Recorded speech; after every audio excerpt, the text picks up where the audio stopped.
श्री शिवाय नमस्तुभ्यम। आज की कथा में आप सभी भक्तों का हार्दिक स्वागत है। भगवान भोलेनाथ और माता पार्वती की कृपा सदैव आप और आपके समस्त परिवार पर बनी रहे। अब तक की सभी कथाएं सुनने के लिए, वीडियो को लाइक करने के लिए और बहुत ही प्यारे प्यारे कमेंट्स करने के लिए आप सभी भक्तों का बहुत बहुत आभार। और आज की कथा में सबसे पहले आप सुनने वाले हैं विंध्य की तपस्या, ओंकार में परमेश्वर लिंग के प्रादुर्भाव और उसकी महिमा का वर्णन। ऋषियों ने कहा, हे महाभाग सूत जी, आपने अपने भक्त की रक्षा करने वाले महाकाल नामक शिवलिंग की बड़ी अद्भुत कथा सुनाई है। अब कृपा करके चौथे ज्योतिर्लिंग का भी परिचय दीजिए। ओंकार तीर्थ में सर्वपातकहारी परमेश्वर का जो ज्योतिर्लिंग है उसके आविर्भाव की कथा भी सुनाइए। सूत जी बोले, हे महर्षियों, ओंकार तीर्थ में परमेश्वर संज्ञक ज्योतिर्लिंग जिस प्रकार प्रकट हुआ है वह बताता हूँ, उसे प्रेम से सुनो। एक समय की बात है, भगवान नारद मुनि गोकर्ण नामक शिव के समीप जाकर बड़ी भक्ति के साथ उनकी सेवा करने लगे। कुछ काल के बाद वे मुनिश्रेष्ठ वहां से गिरिराज विंध्य पर आए और विंध्य ने वहां बड़े आदर के साथ उनका पूजन किया। मेरे यहाँ सब कुछ है, कभी किसी बात की कमी नहीं होती। इस भाव को मन में लेकर विंध्याचल नारद जी के सामने खड़ा हो गया। उसकी वह अभिमान भरी बात सुनकर अहंकार नाशक नारद मुनि लंबी सांस खींचकर चुपचाप खड़े रह गए।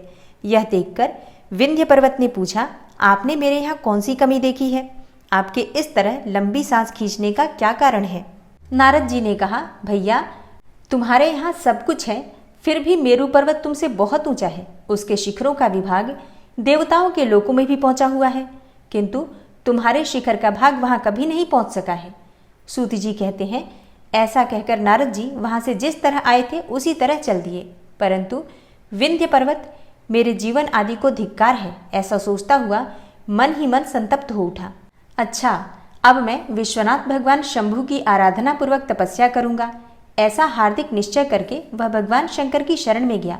तदनंतर जहाँ साक्षात ओंकार की स्थिति है वहाँ प्रसन्नता पूर्वक जाकर उसने शिव की पार्थिव मूर्ति बनाई और 6 मास तक निरंतर शंभु की आराधना करके शिव के ध्यान में ही तत्पर होकर वह अपनी तपस्या के स्थान से हिला तक नहीं। विंध्याचल की ऐसी तपस्या देखकर पार्वती पति प्रसन्न हो गए। उन्होंने विंध्याचल को वह अपना स्वरूप दिखाया जो योगियों के लिए भी दुर्लभ है। वे प्रसन्न होकर उस समय उससे बोले, विंध्य, तुम मनोवांछित वर मांगो, मैं भक्तों को अभिष्ट वर देने वाला हूँ और तुम्हारी तपस्या से प्रसन्न हूँ। विंध्य बोला, हे देवेश्वर शंभो, आप सदा ही भक्त वत्सल हैं। यदि आप मुझ पर प्रसन्न हैं तो मुझे वह अभिष्ट बुद्धि प्रदान कीजिए जो अपने कार्य को सिद्ध करने वाली हो। भगवान शंभु ने उसे वह उत्तम वर दे दिया और कहा, पर्वतराज विंध्य, तुम जैसा चाहो वैसा करो। इसी समय देवता तथा निर्मल अंतःकरण वाले ऋषि वहां आए और शंकर जी की पूजा करके बोले, हे प्रभु, आप यहाँ स्थिर रूप से निवास करें। देवताओं की यह बात सुनकर परमेश्वर शिव प्रसन्न हो गए और लोगों को सुख देने के लिए उन्होंने सहर्ष वैसा ही किया। वहां जो एक ही ओंकार लिंग था वह 2 स्वरूपों में विभक्त हो गया। प्रणव में जो सदाशिव थे वे ओंकार नाम से विख्यात हुए और पार्थिव मूर्ति में जो शिव ज्योति प्रतिष्ठित हुई उसकी परमेश्वर संज्ञा हुई। परमेश्वर को ही अमलेश्वर भी कहते हैं। इस प्रकार ओंकार और परमेश्वर ये दोनों शिवलिंग भक्तों को अभिष्ट फल प्रदान करने वाले हैं। उस समय देवताओं और ऋषियों ने उन दोनों लिंगों की पूजा की और भगवान वृषभध्वज को संतुष्ट करके अनेक वर प्राप्त किए। तत्पश्चात देवता अपने अपने स्थान को गए और विंध्याचल भी अधिक प्रसन्नता का अनुभव करने लगा। उसने अपने अभिष्ट कार्य को सिद्ध किया और मानसिक परिताप को त्याग दिया। जो पुरुष इस प्रकार से भगवान शंकर का पूजन करता है वह माता के गर्भ में फिर नहीं आता और अपने अभिष्ट फल को प्राप्त भी कर लेता है, इसमें कोई संशय नहीं। सूत जी कहते हैं, हे महर्षियों, ओंकार में जो ज्योतिर्लिंग प्रकट हुआ और उसकी आराधना से जो फल मिलता है वह सब यहाँ तुम्हें बता दिया। इसके बाद मैं उत्तम केदार नामक ज्योतिर्लिंग का वर्णन करूंगा। अब आप सुनेंगे केदारेश्वर तथा भीम शंकर नामक ज्योतिर्लिंगों के आविर्भाव की कथा तथा उनके महात्म्य का वर्णन। सूत जी कहते हैं, हे ब्राह्मणों, भगवान विष्णु के जो नर और नारायण नामक 2 अवतार हैं और भारतवर्ष के बद्रिकाश्रम तीर्थ में तपस्या करते हैं, उन दोनों ने पार्थिव शिवलिंग बनाकर उसमें स्थित होकर पूजा ग्रहण करने के लिए भगवान शंभु से प्रार्थना की। शिवजी भक्तों के अधीन होने के कारण प्रतिदिन उनके बनाए हुए पार्थिव लिंग में पूजन होने के लिए आया करते थे। जब उन दोनों के पार्थिव पूजन करते करते बहुत दिन बीत गए, तब एक समय परमेश्वर शिव ने प्रसन्न होकर कहा, मैं तुम्हारी आराधना से बहुत संतुष्ट हूँ, तुम दोनों मुझसे वर मांगो। उस समय उनके ऐसा कहने पर नर और नारायण ने लोगों के हित की कामना से कहा, हे देवेश्वर, यदि आप प्रसन्न हैं और यदि मुझे वर देना ही चाहते हैं तो अपने स्वरूप से पूजा ग्रहण करने के लिए यहीं स्थित हो जाइए। उन दोनों बंधुओं के इस प्रकार अनुरोध करने पर कल्याणकारी महेश्वर हिमालय के उस केदार तीर्थ में स्वयं ज्योतिर्लिंग के रूप में स्थित हो गए। उन दोनों से पूजित होकर संपूर्ण दुख और भय का नाश करने वाले शंभु लोगों का उपकार करने और भक्तों को दर्शन देने के लिए स्वयं केदारेश्वर के नाम से प्रसिद्ध होकर वहां रहते हैं। वे दर्शन और पूजन करने वाले भक्तों को सदा अभिष्ट वस्तु प्रदान करते हैं। उसी दिन से लेकर जिसने भी भक्ति भाव से केदारेश्वर का पूजन किया उसके लिए स्वप्न में भी दुख दुर्लभ हो गया।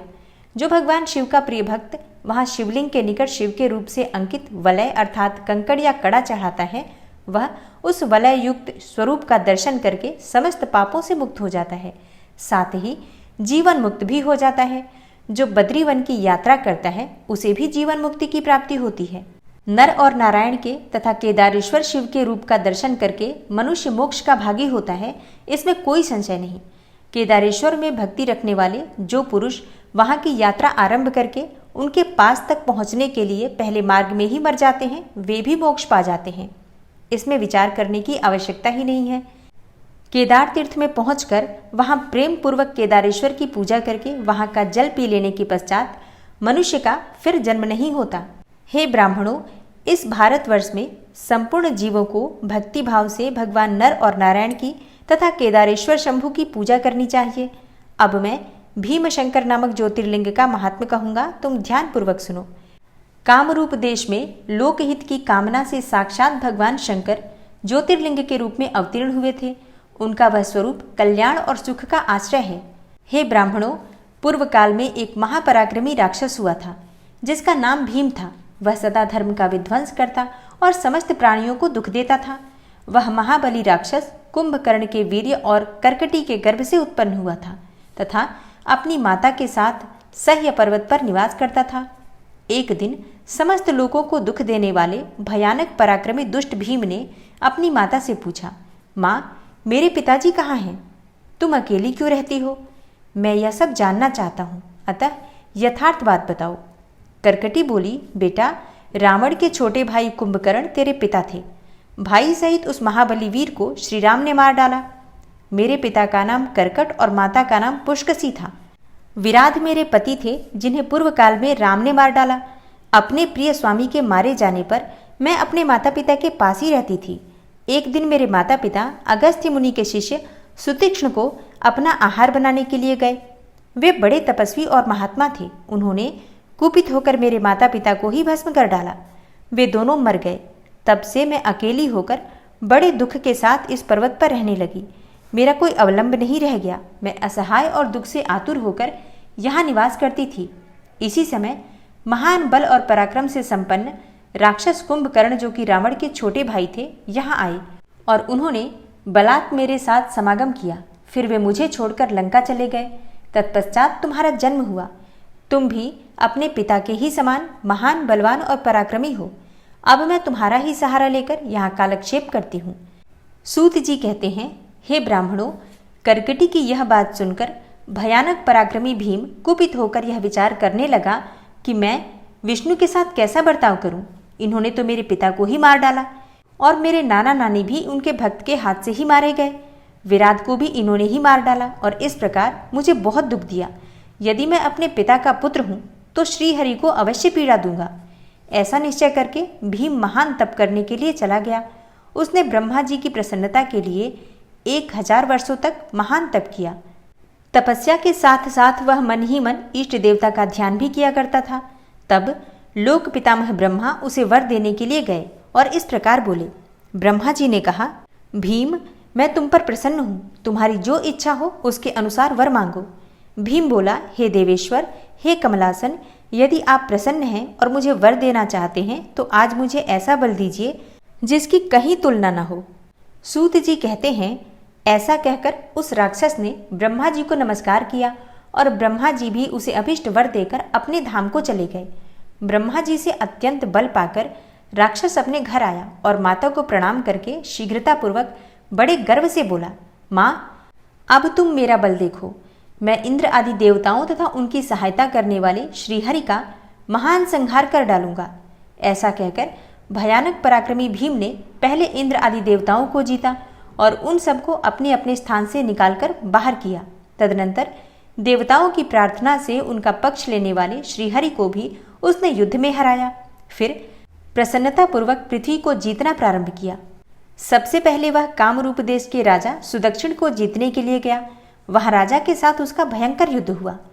दुष्ट असुर भीम ने ब्रह्मा जी के दिए हुए वर के प्रभाव से शिव के आश्रित रहने वाले महावीर महाराज सुदक्षिण को परास्त कर दिया और सब सामग्रियों सहित उनका राज्य तथा सर्वस्व अपने अधिकार में कर लिया। भगवान शिव के प्रिय भक्त धर्म प्रेमी परम धर्मात्मा राजा को भी उसने कैद कर लिया और उनके पैरों में बेड़ी डालकर उन्हें एकांत स्थान में बंद कर दिया। वहां उन्होंने भगवान की प्रीति के लिए शिव की उत्तम पार्थिव मूर्ति बनाकर उन्हीं का भजन पूजन करना प्रारंभ किया। उन्होंने बारंबार गंगा जी की स्तुति की और मानसिक स्नान आदि करके पार्थिव पूजन की विधि से शंकर जी की पूजा संपन्न की।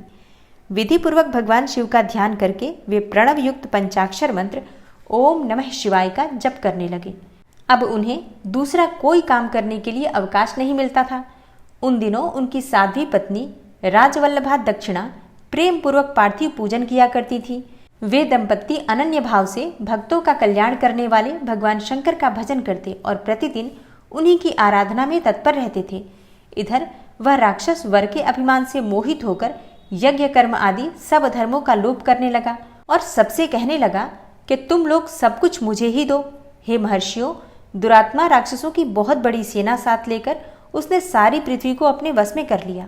वह वेदों, शास्त्रों, स्मृतियों और पुराणों में बताए हुए धर्म का लोप करके शक्तिशाली होने के कारण स्वयं ही सबका उपभोग करने लगा। तब सब देवता तथा ऋषि अत्यंत पीड़ित होकर महाकोशी के तट पर गए और शिव का आराधन तथा स्तवन करने लगे।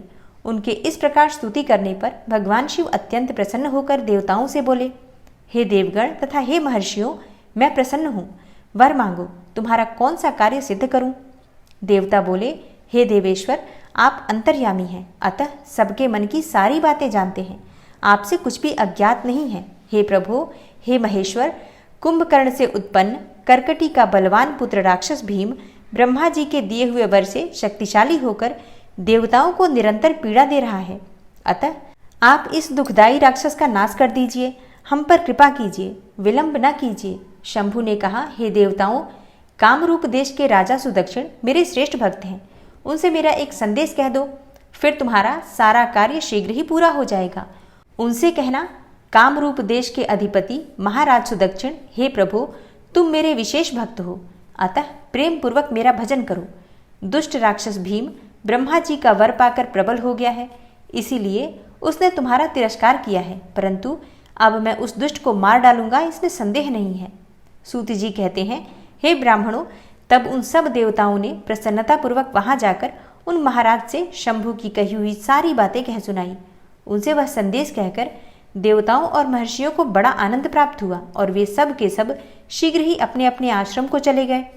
इधर भगवान शिव भी अपने गणों के साथ लोकहित की कामना से अपने भक्त की रक्षा करने के लिए सादर उसके निकट गए और गुप्त रूप से वहीं ठहर गए। इसी समय कामरूप नरेश ने पार्थिव शिव के सामने गाढ़ ध्यान लगाना आरंभ किया। इतने में ही किसी ने राक्षस से जाकर कह दिया कि राजा तुम्हारे नाश के लिए कोई पुरस्चरण कर रहे हैं। यह समाचार सुनते ही वह राक्षस कुपित हो उठा और उनको मार डालने की इच्छा से नंगी तलवार हाथ में लिए राजा के पास गया। वहां पार्थिव आदि जो सामग्री स्थित थी उसे देखकर तथा उसका प्रयोजन और स्वरूप को समझकर राक्षस ने यही माना कि राजा मेरे लिए कुछ कर रहा है, अतः सब सामग्रियों सहित इस नरेश को मैं बलपूर्वक अभी नष्ट कर देता हूँ। ऐसा विचार कर उस महाक्रोधी राक्षस ने राजा को बहुत डांटा और पूछा, क्या कर रहे हो? राजा ने भगवान शंकर पर रक्षा करने का भार सौंपकर कहा, मैं चराचर जगत के स्वामी भगवान शिव का पूजन करता हूँ। तब राक्षस भीम ने भगवान शंकर के प्रति बहुत तिरस्कार युक्त दुर्वचन कहकर राजा को धमकाया और भगवान शंकर के पार्थिव लिंग पर तलवार चलाई। वह तलवार उस पार्थिव लिंग का स्पर्श भी नहीं करने पाई कि उससे साक्षात भगवान हर वहां प्रकट हो गए और बोले, देखो, मैं भीमेश्वर हूँ। और अपने भक्त की रक्षा के लिए प्रकट हुआ हूँ। मेरा पहले से ही यह व्रत है कि मैं सदा अपने भक्त की रक्षा करूं, इसलिए भक्तों को सुख देने वाले मेरे बल की ओर दृष्टिपात करो। ऐसा कहकर भगवान शिव ने पिनाक से उसकी तलवार के 2 टुकड़े कर दिए। तब उस राक्षस ने फिर अपना त्रिशूल चलाया, परंतु शंभु ने उस दुष्ट के त्रिशूल के भी सैकड़ों टुकड़े कर डाले। तदनंतर शंकर जी के साथ उसका घोर युद्ध हुआ, जिससे सारा जगत क्षुब्ध हो उठा। तब नारद जी ने आकर भगवान शंकर से प्रार्थना की। नारद बोले, लोगों को भ्रम में डालने वाले हे महेश्वर, हे मेरे नाथ, आप क्षमा करें, क्षमा करें। तिनके को काटने के लिए कुल्हाड़ा चलाने की क्या आवश्यकता है? शीघ्र ही इसका संहार कर डालिए। नारद जी के इस प्रकार प्रार्थना करने पर भगवान शंभु ने हुंकार मात्र से उस समय समस्त राक्षसों को भस्म कर डाला। हे मुने, सब देवताओं के देखते देखते शिवजी ने उन सारे राक्षसों को दग्ध कर दिया। तदनंतर भगवान शंकर की कृपा से इंद्र आदि समस्त देवताओं और मुनीश्वरों को शांति मिली तथा संपूर्ण जगत स्वस्थ हुआ। उस समय देवताओं और विशेषतः मुनियों ने भगवान शंकर से प्रार्थना की कि हे प्रभु, आप यहाँ लोगों को सुख देने के लिए सदा निवास करें। यह देश निंदित माना गया है, यहाँ आने वाले लोगों को प्रायः दुख ही प्राप्त होता है, परंतु आपका दर्शन करने से यहाँ सबका कल्याण होगा। आप भीम शंकर के नाम से विख्यात होंगे और सबके संपूर्ण मनोरथों की सिद्धि करेंगे। आपका यह ज्योतिर्लिंग सदा पूजनीय और समस्त आपत्तियों का निवारण करने वाला होगा। सूत जी कहते हैं, हे ब्राह्मणों, उनके इस प्रकार प्रार्थना करने पर लोकहितकारी एवं भक्तवत्सल परम स्वतंत्र शिव प्रसन्नतापूर्वक वहीं स्थित हो गए। और अब आप सुनेंगे विश्वेश्वर ज्योतिर्लिंग और उनकी महिमा के प्रसंग में पंचक्रोशी की महत्ता का प्रतिपादन। सूत जी कहते हैं, हे मुनिवरों, अब मैं काशी के विश्वेश्वर नामक ज्योतिर्लिंग का महात्म्य बताऊंगा, जो महापातकों का भी नाश करने वाला है। तुम लोग ध्यान पूर्वक सुनो। इस भूतल पर जो कोई भी वस्तु दृष्टिगोचर होती है वह सच्चिदानंद स्वरूप निर्विकार एवं सनातन ब्रह्म रूप है। अपने कैवल्य अर्थात अद्वैत भाव में ही रमने वाले उन अद्वितीय परमात्मा में कभी 1 से 2 हो जाने की इच्छा जागृत हुई। फिर वे ही परमात्मा सगुण रूप में प्रकट होकर शिव कहलाए। वे शिव ही पुरुष और स्त्री 2 रूपों में प्रकट हो गए। उनमें जो पुरुष था उसका शिव नाम हुआ और जो स्त्री हुई उसे शक्ति कहते हैं। उन चिदानंद स्वरूप शिव और शक्ति ने स्वयं अदृष्ट रहकर स्वभाव से ही 2 चेतनों प्रकृति और पुरुष की सृष्टि की। हे मुनिवरों, उन दोनों माता पिताओं को उस समय सामने न देखकर वे दोनों प्रकृति और पुरुष महान संशय में पड़ गए। उस समय निर्गुण परमात्मा से आकाशवाणी प्रकट हुई, तुम दोनों को तपस्या करनी चाहिए, फिर तुमसे परम उत्तम सृष्टि का विस्तार होगा। वे प्रकृति और पुरुष बोले, हे प्रभो, हे शिव, तपस्या के लिए तो कोई स्थान है ही नहीं, फिर हम दोनों इस समय कहाँ स्थित होकर आपकी आज्ञा के अनुसार तप करें। तब निर्गुण शिव ने तेज के सारभूत 5 कोस लंबे चौड़े शुभ एवं सुंदर नगर का निर्माण किया, जो उनका अपना ही स्वरूप था। वह सभी आवश्यक उपकरणों से युक्त था।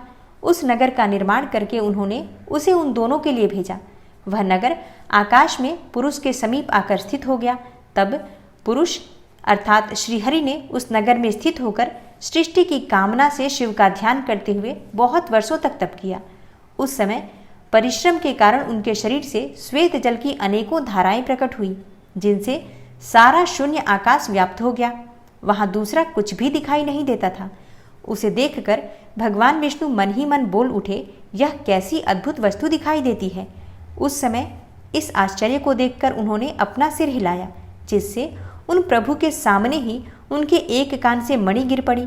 जहां वह मणि गिरी वह स्थान मणिकर्णिका नामक महान तीर्थ हो गया।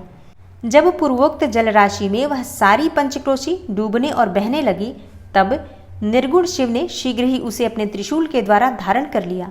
फिर विष्णु अपनी पत्नी प्रकृति के साथ वहीं सोए। तब उनकी नाभि से एक कमल प्रकट हुआ और उस कमल से ब्रह्मा उत्पन्न हुए। उनकी उत्पत्ति में भी शंकर का आदेश ही कारण था। तदनंतर उन्होंने शिव की आज्ञा पाकर अद्भुत सृष्टि आरंभ की। ब्रह्मा जी ने ब्रह्मांड में 14 भुवन बनाए। ब्रह्मांड का विस्तार महर्षियों ने 50 करोड़ योजन का बताया है। फिर भगवान शिव ने यह सोचा कि ब्रह्मांड के भीतर कर्म पाश से बंधे हुए प्राणी मुझे कैसे प्राप्त कर सकेंगे। यह सोचकर उन्होंने मुक्तिदायिनी पंचक्रोशी को इस जगत में ही छोड़ दिया। यह पंचक्रोशी काशी लोक में कल्याणदायिनी, कर्मबंधन का नाश करने वाली, ज्ञानदात्री तथा मोक्ष को प्रकाशित करने वाली मानी गई है। अतएव मुझे परम प्रिय है। यहाँ स्वयं परमात्मा ने अविमुक्त लिंग की स्थापना की है।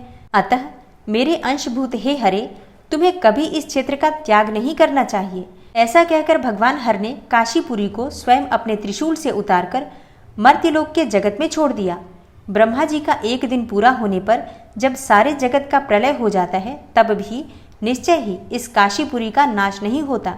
उस समय भगवान शिव इसे त्रिशूल पर धारण कर लेते हैं और जब ब्रह्मा द्वारा पुनः नई सृष्टि की जाती है, तब इसे फिर वे इस भूतल पर स्थापित कर देते हैं। कर्मों का कर्षण करने से ही इस पुरी को काशी कहते हैं। काशी में अविमुक्तेश्वर लिंग सदा विराजमान रहता है और वह महापातकी पुरुषों को भी मोक्ष प्रदान करने वाला है। हे मुनीश्वरों, अन्य मोक्षदायक धामों में सारूप्य आदि मुक्ति प्राप्त होती है। केवल इस काशी में ही जीवों को सायुज्य नामक सर्वोत्तम मुक्ति सुलभ होती है। जिनकी कहीं भी गति नहीं है, उनके लिए वाराणसी पुरी ही गति है। महापुण्यमयी पंचक्रोशी करोड़ों हत्याओं का विनाश करने वाली है। यहाँ समस्त अमरगण भी मरण की इच्छा करते हैं, फिर दूसरों की तो बात ही क्या है। यह शंकर की प्रिय नगरी काशी सदा भोग और मोक्ष प्रदान करने वाली है। कैलाश के पति, जो कि भीतर से सत्वगुणी और बाहर से तमोगुणी कहे गए हैं, कालाग्नि रुद्र के नाम से विख्यात हैं। वे निर्गुण होते हुए भी सगुण रूप में प्रकट हुए शिव हैं। उन्होंने बारंबार प्रणाम करके निर्गुण शिव से इस प्रकार कहा। रुद्र बोले, हे विश्वनाथ, हे महेश्वर, मैं आपका ही हूँ, इसमें संशय नहीं है। हे सांब महादेव, मुझ आत्मज पर कृपा कीजिए। हे जगतपते, लोकहित की कामना से आपको सदा यहीं रहना चाहिए। हे जगन्नाथ, मैं आपसे प्रार्थना करता हूँ, आप यहाँ रहकर जीवों का उद्धार करें। सूत जी कहते हैं, तदनंतर मन और इंद्रियों को वश में रखने वाले अभिमुक्त ने भी शंकर से बारंबार प्रार्थना करके नेत्रों से आंसू बहाते हुए ही प्रसन्नता पूर्वक उनसे कहा। अभिमुक्त बोले, हे काल रूपी रोग के सुंदर औषध देवाधिदेव महादेव, आप वास्तव में तीनों लोगों के स्वामी तथा ब्रह्मा और विष्णु आदि के द्वारा भी सेवनीय हैं। हे देव, काशीपुरी को आप अपनी राजधानी स्वीकार करें। मैं अचिंत सुख की प्राप्ति के लिए यहाँ सदा आपका ध्यान लगाए स्थिर भाव से बैठा रहूँगा। आप ही मुक्ति देने वाले तथा संपूर्ण कामनाओं के पूरक हैं, दूसरा कोई नहीं है। अतः आप परोपकार के लिए उमा सहित सदा यहाँ विराजमान रहें। हे सदाशिव, आप समस्त जीवों को संसार सागर से पार करें। हे हर, मैं बारंबार प्रार्थना करता हूँ कि आप अपने भक्तों का कार्य सिद्ध करें। सूत जी कहते हैं, हे ब्राह्मणों, जब विश्वनाथ ने भगवान शंकर से इस प्रकार प्रार्थना की, तब सर्वेश्वर शिव समस्त लोगों का उपकार करने के लिए वहाँ विराजमान हो गए। जिस दिन से भगवान शिव काशी में आ गए, उसी दिन से काशी सर्वश्रेष्ठ पुरी हो गई। सूत जी कहते हैं, हे मुनीश्वरों, मैं संक्षेप से ही वाराणसी तथा विश्वेश्वर के परम सुंदर महात्म्य का वर्णन करता हूँ, तुम ध्यानपूर्वक सुनो। एक समय की बात है कि पार्वती देवी ने लोकहित की कामना से बड़ी प्रसन्नता के साथ भगवान शिव से अभिमुक्त क्षेत्र और अभिमुक्त लिंग का महात्म्य पूछा। तब परमेश्वर शिव ने कहा, यह वाराणसी पुरी सदा के लिए मेरा गुह्यतम क्षेत्र है और सभी जीवों की मुक्ति का सर्वथा हेतु है। इस क्षेत्र में सिद्धगण सदा मेरे व्रत का आश्रय लेकर नाना प्रकार के वेश धारण किए मेरे लोक को पाने की इच्छा रखकर जितात्मा और जितेंद्रिय होकर नित्य महायोग का अभ्यास करते हैं। उस उत्तम महायोग का नाम है पाशुपत योग। उसका श्रुतियों द्वारा प्रतिपादन हुआ है। वह भोग और मोक्ष रूप फल प्रदान करने वाला है। हे महेश्वरी, वाराणसीपुरी में निवास करना मुझे सदा ही अच्छा लगता है। जिस कारण से मैं सब कुछ छोड़कर काशी में रहता हूँ, उसे बताता हूँ, तुम ध्यान पूर्वक सुनो। जो मेरा भक्त तथा मेरे तत्व का ज्ञानी है, वे दोनों अवश्य ही मोक्ष के भागी होते हैं। उनके लिए तीर्थ की अपेक्षा नहीं है। विहित और अविहित दोनों प्रकार के कर्म उनके लिए समान हैं। उन्हें जीवन मुक्त ही समझना चाहिए। वे दोनों कहीं भी मरे तुरंत ही मोक्ष प्राप्त कर लेते हैं। यह मैंने निश्चित बात कही है। हे सर्वोत्तम शक्ति देवी उमे, इस परम उत्तम अविमुक्त तीर्थ में जो विशेष बात है, उसे तुम मन लगाकर सुनो। सभी वर्ण और समस्त आश्रमों के लोग, चाहे वे बालक हो, जवान हो, बूढ़े हो या फिर कोई और भी क्यों न हो, यदि इस पुरी में मर जाएं तो मुक्त हो ही जाते हैं। इसमें संशय नहीं है। स्त्री अपवित्र हो या पवित्र, कुमारी हो या विवाहिता, विधवा हो या बंध्या, रजस्वला, प्रसूता, संस्कारहीना अथवा जैसी तैसी कैसी ही क्यों न हो। यदि इस क्षेत्र में मरी हो तो अवश्य मोक्ष की भागिनी होती है, इसमें संदेह नहीं है। स्वदेज, अंडज, उद्भिज तथा जरायुज प्राणी जैसे यहाँ मरने पर मोक्ष पाता है, वैसे और कहीं नहीं पाता। हे देवी, यहाँ मरने वालों के लिए न ज्ञान की अपेक्षा है, न भक्ति की, न कर्म की आवश्यकता है और न दान की, न कभी संस्कृति की अपेक्षा है और न धर्म की ही। यहाँ नाम कीर्तन, पूजन तथा उत्तम जाति की भी अपेक्षा नहीं होती। जो मनुष्य मेरे इस मोक्षदायक क्षेत्र में निवास करता है, वह चाहे जैसे मरे, उसके लिए मोक्ष की प्राप्ति सुनिश्चित है। हे प्रिय, मेरा यह दिव्यपुर गुह्य से भी गुह्यतर है। ब्रह्मा आदि देवता भी इसके महात्म्य को नहीं जानते, इसलिए यह महान क्षेत्र अविमुक्त नाम से प्रसिद्ध है, क्योंकि नैमिष आदि सभी तीर्थों से यह श्रेष्ठ है।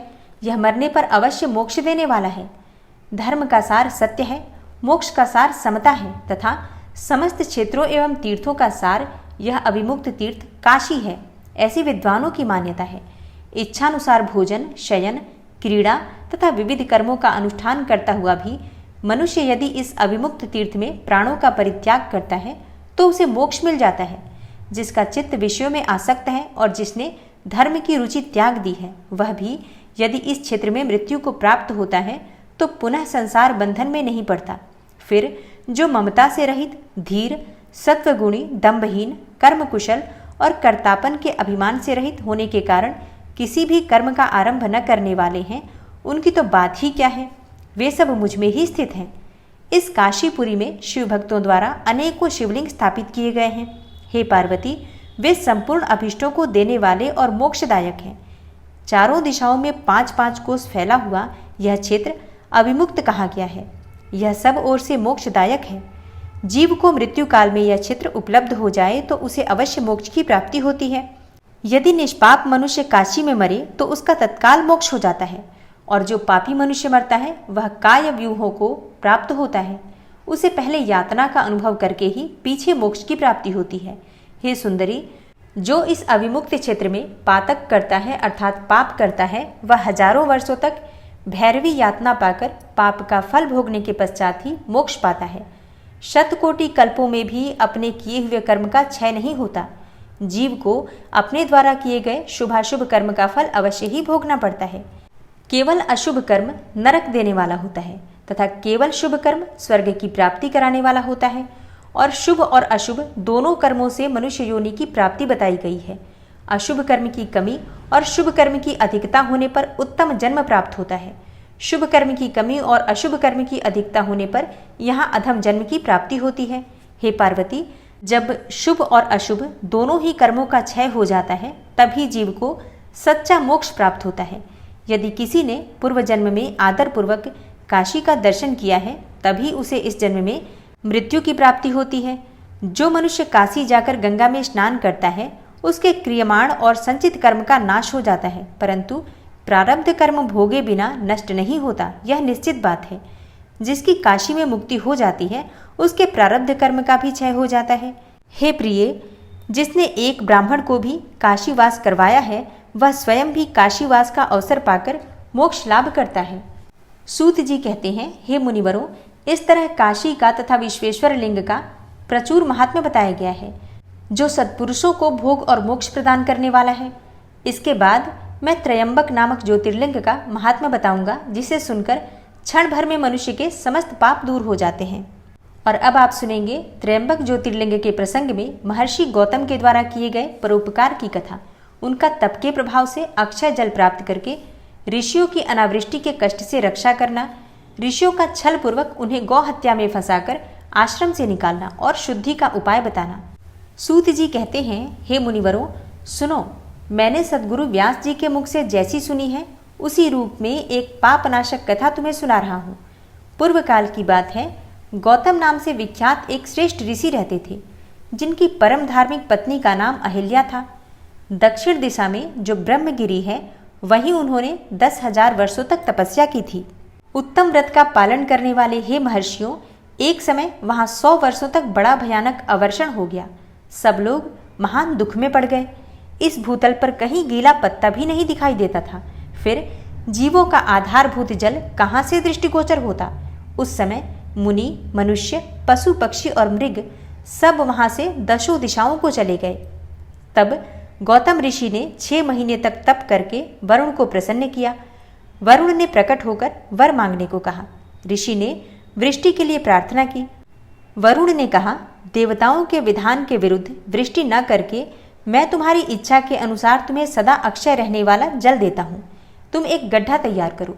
उनके ऐसा कहने पर गौतम ने 1 हाथ गहरा गड्ढा खोदा और वरुण ने उसे दिव्य जल के द्वारा भर दिया तथा परोपकार से सुशोभित होने वाले मुनिश्रेष्ठ गौतम से कहा, हे महामुने, कभी क्षीण न होने वाला यह जल तुम्हारे लिए तीर्थ रूप होगा और पृथ्वी पर तुम्हारे ही नाम से इसकी ख्याति होगी।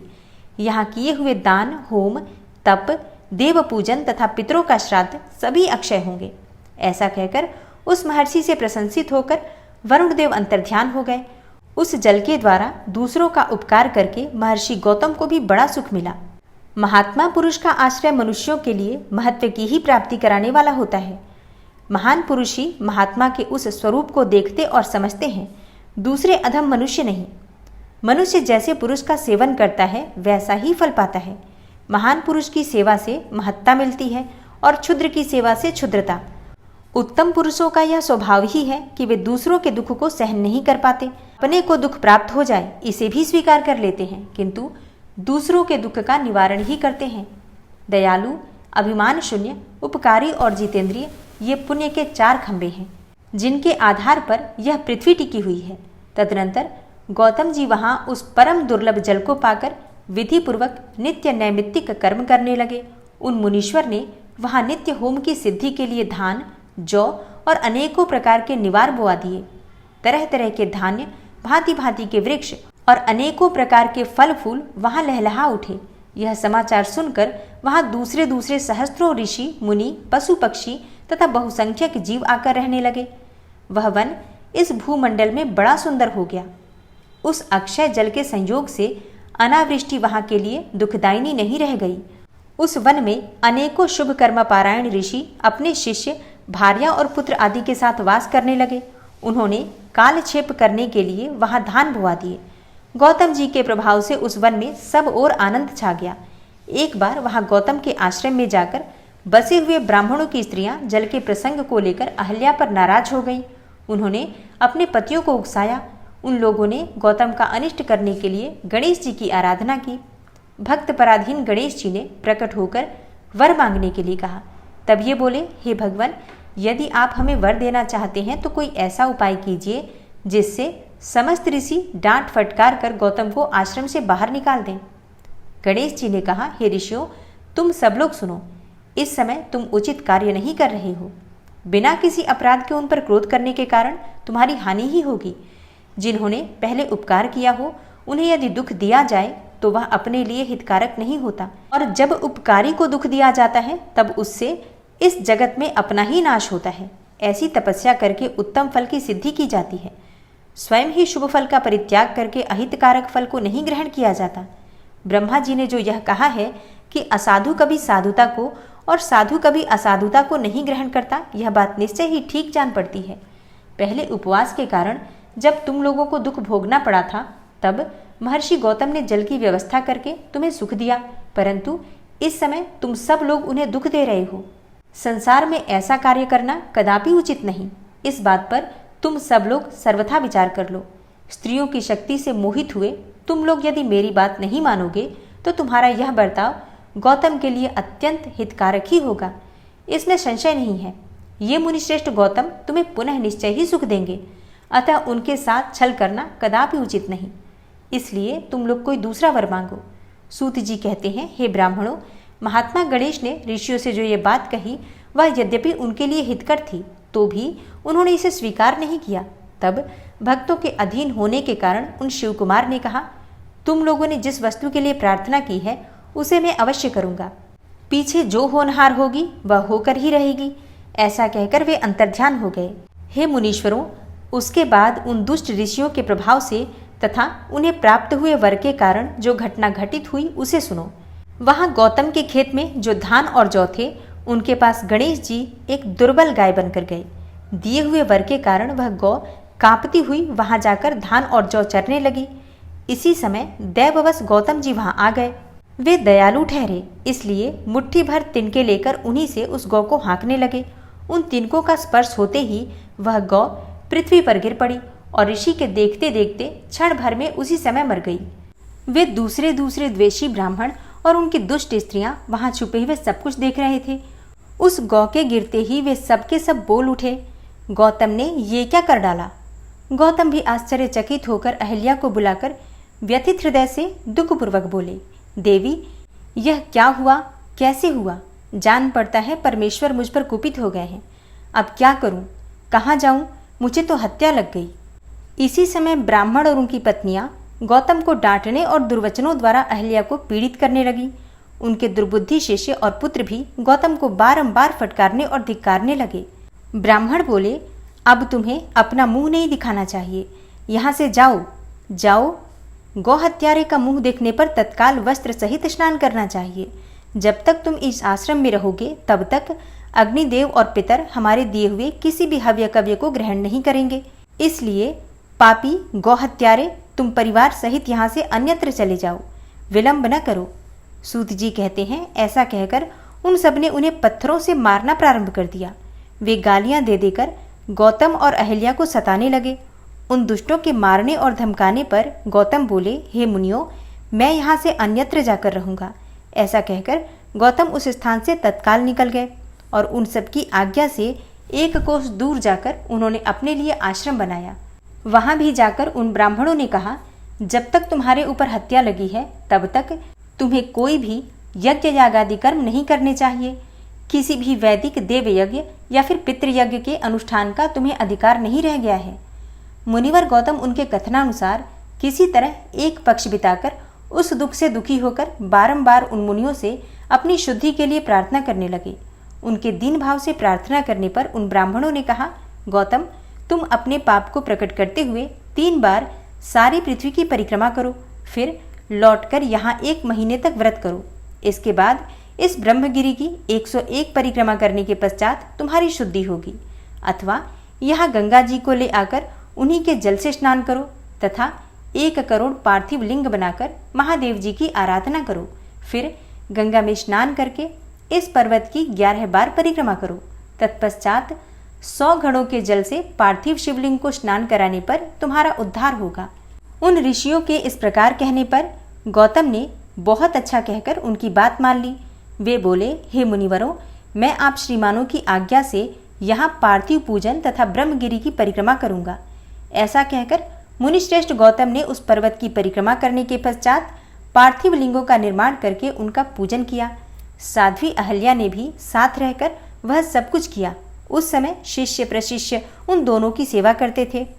पत्नी सहित गौतम की आराधना से संतुष्ट होकर भगवान शिव का उन्हें दर्शन देना, गंगा को वहां स्थापित करके स्वयं भी स्थिर होना, देवताओं का वहां बृहस्पति के सिंह राशि में आने पर गंगा जी के विशेष महात्म्य को स्वीकार करना, गंगा का गौतमी या गोदावरी नाम से और शिव का त्र्यंबक ज्योतिर्लिंग के नाम से विख्यात होना तथा इन दोनों की महिमा। अब आप ये सभी चीजें विस्तार से सुनने वाले हैं। सूत जी कहते हैं, पत्नी सहित गौतम ऋषि के इस प्रकार आराधना करने पर संतुष्ट हुए भगवान शिव वहां शिवा और प्रमथ गणों के साथ प्रकट हो गए। तदनंतर प्रसन्न हुए कृपानिधान शंकर ने कहा, हे महामुने, मैं तुम्हारी उत्तम भक्ति से बहुत प्रसन्न हूँ, तुम कोई वर मांगो। उस समय महात्मा शंभु के सुंदर रूप को देखकर आनंदित हुए गौतम ने भक्ति भाव से शंकर को प्रणाम करके उनकी स्तुति की। लंबी स्तुति और प्रणाम करके दोनों हाथ जोड़कर वे उनके सामने खड़े हो गए और बोले, हे देव, मुझे निष्पाप कर दीजिए। भगवान शिव ने कहा, हे मुने, तुम धन्य हो, कृतकृत्य हो और सदा ही निष्पाप हो। इन दुष्टों ने तुम्हारे साथ छल किया। जगत के लोग तुम्हारे दर्शन से पाप रहित हो जाते हैं, फिर सदा मेरी भक्ति में रहने वाले तुम क्या पापी हो? हे मुने, जिन दुरात्माओं ने तुम पर अत्याचार किया है वे ही पापी, दुराचारी और हत्यारे हैं। उनके दर्शन से दूसरे लोग भी पापिष्ट हो जाएंगे। वे सबके सब कृतज्ञ हैं, उनका कभी उद्धार नहीं हो सकता। महादेव जी की यह बात सुनकर महर्षि गौतम मन ही मन बड़े विस्मित हुए। उन्होंने भक्तिपूर्वक शिव को प्रणाम करके हाथ जोड़कर पुनः इस प्रकार कहा। गौतम बोले, हे महेश्वर, उन ऋषियों ने तो मेरा बहुत बड़ा उपकार किया है। यदि उन्होंने यह बर्ताव न किया होता तो मुझे आपका दर्शन कैसे होता? धन्य है वे महर्षि जिन्होंने मेरे लिए परम कल्याणकारी कार्य किया है। उनके इस दुराचार से ही मेरा महान स्वार्थ सिद्ध हुआ है। गौतम जी की यह बात सुनकर महेश्वर बड़े प्रसन्न हुए। उन्होंने गौतम को कृपा दृष्टि से देखकर उन्हें शीघ्र ही यो उत्तर दिया। शिवजी बोले, हे विप्रवर, तुम धन्य हो, सभी ऋषियों में श्रेष्ठतर हो। मैं तुम पर बहुत प्रसन्न हुआ हूँ। ऐसा जानकर तुम मुझसे उत्तम वर मांगो। गौतम बोले, हे नाथ, आप सच कहते हैं, तथापि 5 आदमियों ने जो कह दिया या कर दिया वह अन्यथा नहीं हो सकता, अतः जो हो गया सो रहे। हे देवेश, यदि आप प्रसन्न हैं तो मुझे गंगा प्रदान कीजिए और ऐसा करके लोक का महान उपकार कीजिए। आपको मेरा नमस्कार है, नमस्कार है। यो कहकर गौतम ने देवेश्वर भगवान शिव के दोनों चरणारविंद पकड़ लिए और लोकहित की कामना से उन्हें नमस्कार किया। तब शंकर देव ने पृथ्वी और स्वर्ग के सारभूत जल को निकालकर, जिसे उन्होंने पहले से ही रख छोड़ा था, और विवाह में ब्रह्मा जी के दिए हुए जल में से जो कुछ शेष रह गया था वह सब भक्तवत्सल शंभु ने उन गौतम मुनि को दे दिया। उस समय गंगा जी का जल परम सुंदर स्त्री का रूप धारण करके वहां खड़ा हुआ। तब मुनिवर गौतम ने उन गंगा जी की स्तुति करके उन्हें नमस्कार किया। गौतम बोले, हे गंगे, तुम धन्य हो, कृतकृत्य हो। तुमने संपूर्ण भुवन को पवित्र किया है, इसलिए निश्चित रूप से नरक में गिरते हुए मुझ गौतम को पवित्र करो। तदनंतर शिवजी ने गंगा से कहा, हे देवी, तुम मुनि को पवित्र करो और तुरंत वापस न जाकर वैवस्वत मनु के 28वें कलयुग तक यही रहो। गंगा ने कहा, हे महेश्वर, यदि मेरा महात्म्य सब नदियों से अधिक हो और अंबिका तथा गणों के साथ आप भी यहाँ रहें, तभी मैं इस धरातल पर रहूंगी। गंगा जी की यह बात सुनकर भगवान शिव बोले, हे गंगे, तुम धन्य हो। मेरी बात सुनो, मैं तुमसे अलग नहीं हूँ, तथापि मैं तुम्हारे कथनानुसार यहाँ स्थित रहूंगा। तुम भी स्थित हो। अपने स्वामी परमेश्वर शिव की यह बात सुनकर गंगा ने मन ही मन प्रसन्न होकर उनकी भूरी भूरी प्रशंसा की। इसी समय देवता, प्राचीन ऋषि, अनेक उत्तम तीर्थ और नाना प्रकार के क्षेत्र वहां आ पहुंचे। उन सब ने बड़े आदर से जय जयकार करते हुए गौतम, गंगा तथा गिरिशाई शिव का पूजन किया। तदनंतर उन सब देवताओं ने मस्तक झुकाकर हाथ जोड़कर उन सब की प्रसन्नतापूर्वक स्तुति की। उस समय प्रसन्न हुई गंगा और गिरीश ने उनसे कहा, हे श्रेष्ठ देवताओं, वर मांगो। तुम्हारा प्रिय करने की इच्छा से वह वर हम तुम्हें देंगे। देवता बोले, हे देवेश्वर, यदि आप संतुष्ट हैं और सरिताओं में श्रेष्ठ गंगे, यदि आप भी प्रसन्न हैं तो हमारा तथा मनुष्यों का प्रिय करने के लिए आप लोग कृपा पूर्वक यहाँ निवास करें। गंगा बोली, हे देवताओं, फिर तो सबका प्रिय करने के लिए आप लोग स्वयं ही यहाँ क्यों नहीं रहते? मैं तो गौतम जी के पाप का प्रक्षालन करके जैसे आई हूँ उसी तरह लौट जाऊंगी। आपके समाज में यहाँ मेरी कोई विशेषता समझी जाती है, इस बात का पता कैसे लगे? यदि आप यहाँ मेरी विशेषता सिद्ध कर सके तो मैं अवश्य यहाँ रहूंगी, इसमें संशय नहीं है। सब देवताओं ने कहा, सरिताओं में श्रेष्ठ गंगे, सबके परम सुहृद बृहस्पति जी जब जब सिंह राशि पर स्थित होंगे तब तब हम सब लोग यहाँ आया करेंगे, इसमें संशय नहीं है। 11 वर्षों तक लोगों का जो भी पातक यहाँ प्रक्षालित होगा, उससे मलिन हो जाने पर हम उसी पाप राशि को धोने के लिए आदर पूर्वक तुम्हारे पास आएंगे। हमने यह सर्वथा सच्ची बात कही है। हे सरिद्वरे, हे महादेवी, अतः तुमको और भगवान शंकर को समस्त लोकों पर अनुग्रह तथा हमारा प्रिय करने के लिए यहाँ नित्य निवास करना चाहिए। गुरु जब तक सिंह राशि पर रहेंगे तभी तक हम यहाँ निवास करेंगे। उस समय तुम्हारे जल में त्रिकाल स्नान और भगवान शंकर का दर्शन करके हम शुद्ध होंगे, फिर तुम्हारी आज्ञा लेकर अपने स्थान को लौटेंगे। सूत जी कहते हैं, इस प्रकार उन देवताओं तथा महर्षि गौतम के प्रार्थना करने पर भगवान शंकर और सरिताओं में श्रेष्ठ गंगा दोनों वहां स्थित हो गए।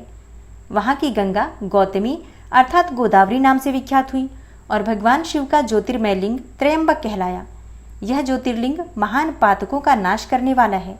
उसी दिन से लेकर जब जब बृहस्पति सिंह राशि में स्थित होते हैं तब तब सब तीर्थ क्षेत्र, देवता, पुष्कर आदि सरोवर, गंगा आदि नदियां तथा श्री विष्णु आदि देवगण अवश्य ही गौतमी के तट पर पधारते और वास करते हैं।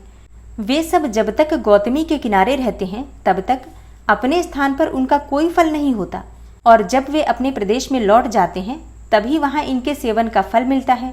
यह त्रयंबक नाम से प्रसिद्ध ज्योतिर्लिंग गौतमी के तट पर स्थित है और बड़े बड़े पातकों का नाश करने वाला है। जो भक्ति भाव से इस त्रयंबक लिंग का दर्शन, पूजन स्तवन एवं वंदन करता है वह समस्त पापों से मुक्त हो जाता है। गौतम के द्वारा पूजित त्रयंबक नामक ज्योतिर्लिंग इस लोक में समस्त अभीष्टों को देने वाला तथा परलोक में उत्तम मोक्ष प्रदान करने वाला है। हे मुनीश्वरों, इस प्रकार तुमने जो कुछ पूछा था वह सब मैंने कह सुनाया। अब और क्या सुनना चाहते हो, कहो, मैं उसे भी तुम्हें बताऊंगा, इसमें कोई संशय नहीं है। सूत जी कहते हैं, अब मैं वैद्यनाथेश्वर ज्योतिर्लिंग का पापहारी महात्म्य बताऊंगा। सुनो, राक्षस राज रावण, जो कि बड़ा अभिमानी और अपने अहंकार को प्रकट करने वाला था, उत्तम पर्वत कैलाश पर भक्ति भाव से भगवान शिव की आराधना कर रहा था। कुछ काल तक आराधना करने पर जब महादेव जी प्रसन्न नहीं हुए, तब वह शिव की प्रसन्नता के लिए दूसरा तप करने लगा। पुलस्त्य कुलनंदन श्रीमान रावण ने सिद्धि के स्थानभूत हिमालय पर्वत से दक्षिण वृक्षों से भरे हुए वन में पृथ्वी पर एक बहुत बड़ा गड्ढा खोदकर उसमें अग्नि की स्थापना की और उसके पास ही भगवान शिव को स्थापित करके हवन आरंभ किया। ग्रीष्म ऋतु में वह 5 अग्नियों के बीच में बैठता और वर्षा ऋतु में खुले मैदान में चबूतरे पर सोता और शीतकाल में जल के भीतर खड़ा रहता। इस तरह 3 प्रकार से उसकी तपस्या चलती थी। इस रीति से रावण ने बहुत तप किया, तो भी दुरात्माओं के लिए जिनको रिझाना कठिन है, वे परमात्मा महेश्वर उस पर प्रसन्न नहीं हुए। तब महामनस्वी दैत्यराज रावण ने अपना मस्तक काटकर शंकर जी का पूजन आरंभ किया। विधि पूर्वक शिव की पूजा करके वह अपना एक एक सिर काटता और भगवान को समर्पित कर देता था। इस तरह उसने क्रमशः अपने 9 सिर काट डाले। जब एक ही सिर बाकी रह गया, तब भक्तवत्सल भगवान शंकर संतुष्ट एवं प्रसन्न होकर वही उसके सामने प्रकट हो गए। भगवान शिव ने उसके सभी मस्तकों को पूर्ववत निरोग करके उसे उसकी इच्छा के अनुसार अनुपम उत्तम बल प्रदान किया। भगवान शिव का कृपा प्रसाद पाकर राक्षस रावण ने नतमस्तक होकर हाथ जोड़कर उनसे कहा, हे देवेश्वर, प्रसन्न होइए, मैं आपको लंका में ले चलता हूँ। आप मेरे इस मनोरथ को सफल कीजिए, मैं आपकी शरण में आया हूँ। रावण के ऐसा कहने पर भगवान शंकर बड़े संकट में पड़ गए और अनमने होकर बोले, राक्षस राज, मेरी सारगर्भित बात सुनो। तुम मेरे इस उत्तम लिंग को भक्ति भाव से अपने घर को ले जाओ, परंतु जब तुम इसे कहीं भूमि पर रख दोगे तब वह वहीं सुस्थिर हो जाएगा, इसमें कोई संदेह नहीं है। अब तुम्हारी जैसी इच्छा हो वैसा करो। सूत जी कहते हैं, हे ब्राह्मणों, भगवान शंकर के ऐसा कहने पर राक्षस राज रावण बहुत अच्छा कहकर वह शिवलिंग साथ लेकर अपने घर की ओर चला, परंतु मार्ग में भगवान शिव की माया से उसे मूत्रोत्सर्ग की इच्छा हुई। पुलस्त्य नंदन रावण सामर्थ्यशाली होने पर भी मूत्र के वेग को रोक न सका। इसी समय वहां आसपास एक ग्वाले को देखकर उसने प्रार्थना पूर्वक वह शिवलिंग उसके हाथ में थमा दिया और स्वयं मूत्र त्याग के लिए बैठ गया। एक मुहूर्त बीतते बीतते वह ग्वाला उस शिवलिंग के भार से अत्यंत पीड़ित होकर व्याकुल हो गया। तब उसने उसे पृथ्वी पर रख दिया। फिर तो वह हीरकमय शिवलिंग वहीं स्थित हो गया। वह दर्शन करने मात्र से संपूर्ण अभिष्टों को देने वाला और पाप राशि को हर लेने वाला है। हे मुने, वही शिवलिंग तीनों लोकों में वैद्यनाथेश्वर के नाम से प्रसिद्ध हुआ, जो सत्पुरुषों को भोग और मोक्ष देने वाला है। वह दिव्य उत्तम एवं श्रेष्ठ ज्योतिर्लिंग दर्शन और पूजन से भी समस्त पापों को हर लेता है और मोक्ष की प्राप्ति कराता है। वह शिवलिंग जब संपूर्ण लोकों के हित के लिए वहीं स्थित हो गया, तब रावण भगवान शिव का परम उत्तम वर पाकर अपने घर को चला गया। वहां जाकर उस महान असुर ने बड़े हर्ष के साथ अपनी प्रिया मंदोदरी को सारी बातें कह सुनाई। इंद्र आदि संपूर्ण देवताओं और निर्मल मुनियों ने जब यह समाचार सुना, तब वे परस्पर सलाह करके वहां आए। उन सब का मन भगवान शिव में लगा हुआ था। उन सब देवताओं ने उस समय वहां बड़ी प्रसन्नता के साथ शिव का विशेष पूजन किया। वहां भगवान शंकर का प्रत्यक्ष दर्शन करके देवताओं ने उस शिवलिंग की विधिवत स्थापना की और उसका वैद्यनाथ नाम रखकर उसकी वंदना और स्तवन करके वे स्वर्गलोक को चले गए। ऋषियों ने पूछा, हे सूत जी, जब वह शिवलिंग वहीं स्थित हो गया तथा रावण अपने घर को चला गया, तब वहां कौन सी घटना घटित हुई, यह आप बताइए। सूत जी ने कहा, हे ब्राह्मणों, भगवान शिव का परम उत्तम वर पाकर महान असुर रावण अपने घर को चला गया।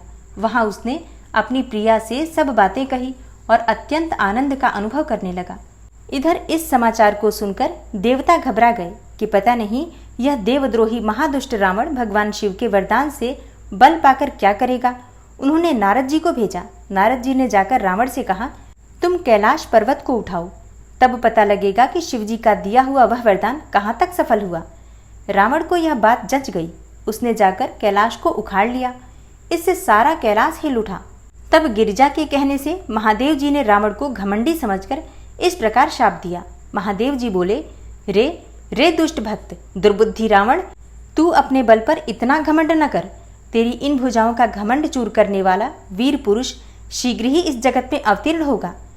सूत जी कहते हैं, इस प्रकार वहां जो घटना हुई उसे नारद जी ने सुना। रावण भी प्रसन्न चित्त होकर जैसे आया था उसी तरह अपने घर को लौट आया। इस प्रकार मैंने वैद्यनाथेश्वर का महात्म्य बताया है। इसे सुनने वाले मनुष्यों का समस्त पाप भस्म हो जाता है। अब आप सुनेंगे नागेश्वर नामक ज्योतिर्लिंग का प्रादुर्भाव और उसकी महिमा। सूत जी कहते हैं, हे ब्राह्मणों, अब मैं परमात्मा शिव के नागेश नामक परम उत्तम ज्योतिर्लिंग के आविर्भाव का प्रसंग सुनाऊंगा। तुम ध्यानपूर्वक सुनो। दारुका नाम से प्रसिद्ध कोई राक्षसी थी, जो पार्वती के वरदान से सदा घमंड में भरी रहती थी। अत्यंत बलवान राक्षस दारुक उसका पति था। उसने बहुत से राक्षसों को साथ लेकर वहां सत्पुरुषों का संहार मचा रखा था। वह लोगों के यज्ञ और धर्म का नाश करता फिरता था। पश्चिम समुद्र के तट पर उसका एक वन था, जो संपूर्ण समृद्धियों से भरा रहता था। उस वन का विस्तार सब ओर से 16 योजन था। दारुका अपने विलास के लिए जहाँ जाती थी, वहीं भूमि, वृक्ष तथा अन्य सब उपकरणों से युक्त वह वन भी चला जाता था। देवी पार्वती ने उस वन की देखरेख का भार दारुका को सौंप दिया था। दारुका अपने पति के साथ इच्छानुसार उसमें विचरण करती थी। राक्षस दारुक अपनी पत्नी दारुका के साथ वहां रहकर सबको भय देता था। उससे पीड़ित हुई प्रजा ने महर्षि औरव की शरण में जाकर उनको अपना दुख सुनाया। औरव ने शरणागतों की रक्षा के लिए राक्षसों को यह शाप दे दिया कि ये राक्षस यदि पृथ्वी पर प्राणियों की हिंसा या यज्ञों का विध्वंस करेंगे तो उसी समय अपने प्राणों से हाथ धो बैठेंगे। देवताओं ने जब ये बात सुनी, तब उन्होंने दुराचारी राक्षसों पर चढ़ाई कर दी। अब राक्षस घबराए। यदि वे लड़ाई में देवताओं को मारते तो मुनि के शाप से स्वयं मर जाते हैं, और यदि नहीं मारते तो पराजित होकर भूखों मर जाते हैं। उस अवस्था में राक्षसी दारुका ने कहा कि भवानी के वरदान से मैं इस सारे वन को जहाँ चाहूँ ले जा सकती हूँ। यूँ कहकर वह समस्त वन को ज्यों का त्यों ले जाकर समुद्र में जा बसी। राक्षस लोग पृथ्वी पर न रहकर जल में निर्भय रहने लगे और वहाँ प्राणियों को पीड़ा देने लगे। एक बार बहुत सी नावें उधर आ निकली, जो मनुष्यों से भरी हुई थी। राक्षसों ने उनमें बैठे हुए सब लोगों को पकड़ लिया और बेड़ियों से बांधकर कारागार में डाल दिया। वे उन्हें बारंबार धमकियां देने लगे। उनमें सुप्रिय नाम से एक प्रसिद्ध वैश्य था, जो उस दल का सरदार था। वह बड़ा सदाचारी, भस्म रुद्राक्षधारी तथा भगवान शिव का परम भक्त था। सुप्रिय शिव की पूजा किए बिना भोजन ही नहीं करता था। वह स्वयं तो शंकर का पूजन करता ही था। बहुत से अपने साथियों को भी उसने शिव की पूजा सिखा दी थी। फिर सब लोग नमः शिवाय मंत्र का जप और शंकर जी का ध्यान करने लगे। सुप्रिय को भगवान शिव का दर्शन भी होता था। दारुक राक्षस को जब इस बात का पता लगा, तब उसने आकर सुप्रिय को धमकाया। उसके साथी राक्षस सुप्रिय को मारने दौड़े। उन राक्षसों को आया देखकर सुप्रिय के नेत्र भय से कातर हो गए। वह बड़े प्रेम से शिव का चिंतन और उनके नामों का जप करने लगा। वैश्यपति ने कहा, देवेश्वर शंकर, मेरी रक्षा कीजिए। कल्याणकारी त्रिलोकीनाथ, दुष्ट हंता भक्त वत्सल शिव, हमें इस दुष्ट से बचाइए। हे देव, अब आप ही मेरे सर्वस्व हैं। हे प्रभु, मैं आपका हूँ, आपके अधीन हूँ, और आप ही सदा मेरे जीवन एवं प्राण हैं। सूत जी कहते हैं, सुप्रिय के इस प्रकार प्रार्थना करने पर भगवान शंकर एक विवर से निकल पड़े। उनके साथ ही 4 दरवाजों का एक उत्तम मंदिर भी प्रकट हो गया। उसके मध्य भाग में अद्भुत ज्योतिर्मय शिवलिंग प्रकाशित हो रहा था। उसके साथ शिव परिवार के सब लोग विद्यमान थे। सुप्रिय ने उनका दर्शन करके पूजन किया। पूजित होने पर भगवान शंभु ने प्रसन्न होकर स्वयं पाशुपतास्त्र लेकर प्रधान राक्षसों, उनके सारे उपकरणों तथा सेवकों को भी तत्काल ही नष्ट कर दिया, और दुष्ट हंता शंकर ने अपने भक्त सुप्रिय की रक्षा की। तत्पश्चात अद्भुत लीला करने वाले और लीला से ही शरीर धारण करने वाले शंभु ने उस वन को यह वर दिया कि आज से इस वन में सदा ब्राह्मण, क्षत्रिय, वैश्य और शूद्र, इन चारों वर्णों के धर्मों का पालन हो। यहाँ श्रेष्ठ मुनि निवास करें और तमोगुणी राक्षस इसमें कभी न रहें। शिव धर्म के उपदेशक, प्रचारक और प्रवर्तक लोग इसमें निवास करें। सूत जी कहते हैं, इसी प्रकार राक्षसी दारुका ने दीन चित्त से देवी पार्वती की स्तुति की। देवी पार्वती प्रसन्न हो गई और बोली, बताओ तेरा क्या कार्य करूं? उसने कहा, मेरे वंश की रक्षा कीजिए। देवी बोली, मैं सच कहती हूँ, तेरे कुल की रक्षा करूंगी। ऐसा कहकर देवी भगवान शिव से बोली, हे नाथ, आपकी यह बात युग के अंत में सच्ची होगी, तब तक तामसी सृष्टि भी रहे, ऐसा मेरा विचार है। मैं भी आपकी ही हूँ और आपके ही आश्रय में रहती हूँ, अतः मेरी बात को भी प्रमाणित अर्थात सत्य कीजिए। यह राक्षसी दारुका देवी है, मेरी ही शक्ति है और राक्षसियों में बलिष्ठ है, अतः यही राक्षसों के राज्य का शासन करे। ये राक्षस पत्नियां जिन पुत्रों को पैदा करेंगी वे सब मिलकर इस वन में निवास करें, ऐसी मेरी इच्छा है। शिव बोले, हे प्रिय, यदि तुम ऐसी बात कहती हो तो मेरा यह वचन सुनो। मैं भक्तों का पालन करने के लिए प्रसन्नतापूर्वक इस वन में रहूंगा। जो पुरुष यहाँ वर्ण धर्म के पालन में तत्पर होकर प्रेम पूर्वक मेरा दर्शन करेगा वह चक्रवर्ती राजा होगा। कलयुग के अंत और सत्ययुग के आरंभ में महासेन का पुत्र वीरसेन राजाओं का भी राजा होगा। वह मेरा भक्त और अत्यंत पराक्रमी होगा और यहाँ आकर मेरा दर्शन करेगा। दर्शन करते ही वह चक्रवर्ती सम्राट हो जाएगा। सूत जी कहते हैं, हे ब्राह्मणों, इस प्रकार बड़ी बड़ी लीलाएं करने वाले वे दंपत्ति परस्पर हास्य युक्त वार्तालाप करके स्वयं वहां स्थित हो गए। ज्योतिर्लिंग स्वरूप महादेव जी वहां नागेश्वर कहलाए और शिवा देवी नागेश्वरी के नाम से विख्यात हुई। वे दोनों ही सत्पुरुषों को प्रिय हैं। इस प्रकार ज्योतियों के स्वामी नागेश्वर नामक महादेव जी ज्योतिर्लिंग के रूप में प्रकट हुए। वे तीनों लोगों की संपूर्ण कामनाओं को सदा पूर्ण करने वाले हैं। जो प्रतिदिन आदरपूर्वक नागेश्वर के प्रादुर्भाव का यह प्रसंग सुनता है वह बुद्धिमान मानव महापातकों का नाश करने वाले संपूर्ण मनोरथों को प्राप्त कर लेता है। और अब आप सुनेंगे रामेश्वर नामक ज्योतिर्लिंग के आविर्भाव तथा महात्म्य का वर्णन। सूत जी कहते हैं, हे ऋषियों, अब मैं यह बता रहा हूँ कि रामेश्वर नामक ज्योतिर्लिंग पहले किस प्रकार प्रकट हुआ। इस प्रसंग को तुम आदरपूर्वक सुनो। भगवान विष्णु के रामावतार में जब रावण सीता जी को हरकर लंका में ले गया, तब सुग्रीव के साथ 18 पद्म वानर सेना लेकर श्री राम समुद्र तट पर आए। वहां वे विचार करने लगे कि कैसे हम समुद्र को पार करेंगे और फिर किस प्रकार रावण को जीतेंगे। इतने में ही श्री राम जी को प्यास लगी। उन्होंने जल मांगा और वानर मीठा जल ले आए। श्री राम ने प्रसन्न होकर वह जल तो ले लिया। तब तक उन्हें स्मरण हो आया कि मैंने अपने स्वामी भगवान शंकर का दर्शन तो किया ही नहीं है, फिर यह जल कैसे ग्रहण कर सकता हूँ। ऐसा कहकर उन्होंने उस जल को नहीं पिया। जल रख देने के पश्चात रघुनंदन ने पार्थिव पूजन किया। आवाहन आदि 16 उपचारों को प्रस्तुत करके विधिपूर्वक बड़े प्रेम से शंकर जी की अर्चना की। प्रणाम तथा दिव्य स्तोत्रों द्वारा यत्नपूर्वक शंकर जी को संतुष्ट करके श्री राम ने भक्ति भाव से उनसे प्रार्थना की। श्री राम बोले, उत्तम व्रत का पालन करने वाले हे मेरे स्वामी देव महेश्वर, आपको मेरी सहायता करनी चाहिए। आपके सहयोग के बिना मेरे कार्य की सिद्धि अत्यंत कठिन है। रावण भी आपका ही भक्त है। वह सबके लिए सर्वथा दुर्जय है, परंतु आपके दिए हुए वरदान से वह सदा दर्प में भरा रहता है। वह त्रिभुवन विजयी महावीर है। इधर मैं भी आपका दास हूँ, सर्वथा आपके अधीन रहने वाला हूँ। हे सदाशिव, यह विचार कर आपको मेरे प्रति पक्षपात करना चाहिए। सूत जी कहते हैं, इस प्रकार प्रार्थना करके और बारंबार नमस्कार करके उन्होंने उच्च स्वर से जय शंकर जय शिव इत्यादि का उद्घोष करते हुए शिव का स्तवन किया। फिर उनके मंत्र के जप और ध्यान में तत्पर हो गए। तत्पश्चात पुनः पूजन करके वे स्वामी के आगे नाचने लगे। उस समय उनका हृदय प्रेम से द्रवित हो रहा था। फिर उन्होंने शिव के संतोष के लिए गाल बजाकर अव्यक्त शब्द किया। उस समय भगवान शंकर उन पर बहुत प्रसन्न हुए और वे ज्योतिर्मय महेश्वर वामांग भूता पार्वती तथा पार्षद गणों के साथ शास्त्रोक्त निर्मल रूप धारण करके तत्काल वहां प्रकट हो गए। श्री राम की भक्ति से संतुष्ट चित्त होकर महेश्वर ने उनसे कहा, श्री राम, तुम्हारा कल्याण हो, वर मांगो। उस समय उनका रूप देखकर वहां उपस्थित हुए सब लोग पवित्र हो गए। शिव धर्मपारायण श्री राम जी ने स्वयं उनका पूजन किया। फिर भांति भांति की स्तुति एवं प्रणाम करके उन्होंने भगवान शिव से लंका में रावण के साथ होने वाले युद्ध में अपने लिए विजय की प्रार्थना की।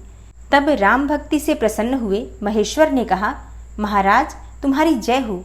भगवान शिव के दिए हुए विजय सूचक वर एवं युद्ध की आज्ञा को पाकर श्री राम ने नतमस्तक होकर हाथ जोड़कर उनसे पुनः प्रार्थना की।